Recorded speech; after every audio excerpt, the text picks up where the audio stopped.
Hello everyone, and welcome. Today I'm going to be reading The Fiend Persists, but God Resists. So, let's read. In ancient times there lived a good master. He had plenty of everything, and many slaves served him. And the slaves prided themselves on their master. They said, "There is not a better master under heaven. He feeds us and dresses us well, and gives us work to do according to our strength, and never offends us with a word, and bears no grudge against anyone. He is not like other masters who torture their slaves worse than cattle, and punish them with cause and without cause, and never say a good word to them. Our master wishes us good, and does us good, and speaks good words to us. We do not want any better life." Thus the slaves boasted of their master, and the devil was annoyed to see the slaves living well and in love with their master. And the devil took possession of one of the master's slaves, Aleb. He took possession of him and commanded him to seduce the other slaves. And when all the other slaves were resting and praising their master, Aleb raised his voice and said, "Brothers, in vain do you pride yourselves in the goodness of your master. Try do the devil's bidding, and he too will be kind to you. We serve our master well and please him in everything. He needs only to have one thing in mind, and we do it. We guess his thoughts. Why, then, should he not be good to us?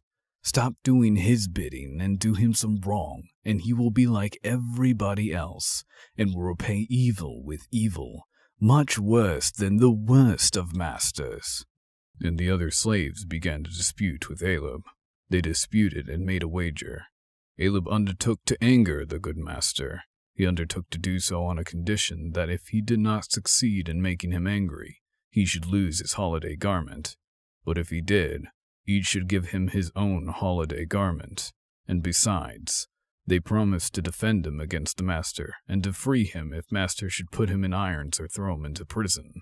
They made this wager, and Aleb promised to anger the master on the following morning.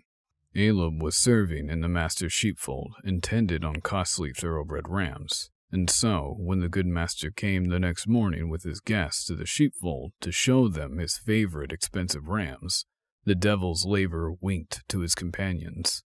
"Watch me now! I'm going to anger the master." All the slaves gathered and looked through the door and over the enclosure, and the devil climbed a tree and looked from there into the yard to see how his laborer was going to serve him. The master walked through the yard, showing his guests the sheep and lambs, and he wanted to show them his best ram. "The other rams are nice too, but the one with the twisted horns is priceless, and I think more of him than the pupil of my eye." The sheep and the lambs were shying from the people in the yard, and the guests could not make out a good look at the expensive ram. The moment the ram stopped, the laborer of the devil, as though by accident, frightened the sheep, and they all got mixed. The guests could not make out which was the expensive ram. The master got tired of it. So he said, "Aleb, my dear friend, take the trouble carefully to catch the best ram with the twisted horns, and to hold him a while." The moment the master had said that, Aleb rushed forward like a lion into the midst of the rams, and caught the priceless ram by his fleece. He got hold of the wool, and with one hand seized the left hind leg and raised it, and in the eyes of the master jerked it in such a way that it snapped like a linden post. Aleb had broken the ram's leg beneath the knee. The ram began to bleat and fell down on his forelegs. Aleb grasped the right leg while the left hung loose like a whipcord. The guests and all the slaves groaned, and the devil rejoiced when he saw how cleverly Aleb had done his work. The master looked blacker than night. He frowned, lowered his head, and did not say a word. The guests and the slaves were silent. They waited to see what would happen. The master was silent, then shook himself, as though he wanted to throw something off, and raised his head and lifted it to the sky. He looked at it for a short time, and the wrinkles on his face disappeared, and he smiled and lowered his eyes on Aleb. He looked at Aleb and smiled, and said, "Aleb, Aleb, your master has commanded you to anger me, but my master is stronger than yours. You have not angered me, but I will anger your master. You were afraid that I would punish you, and you wanted to be free, Caleb. Know then that you will receive no punishment from me, and since you wanted to be free, I free you in the presence of these my guests. Go in all 4 directions, and take your holiday garment with you."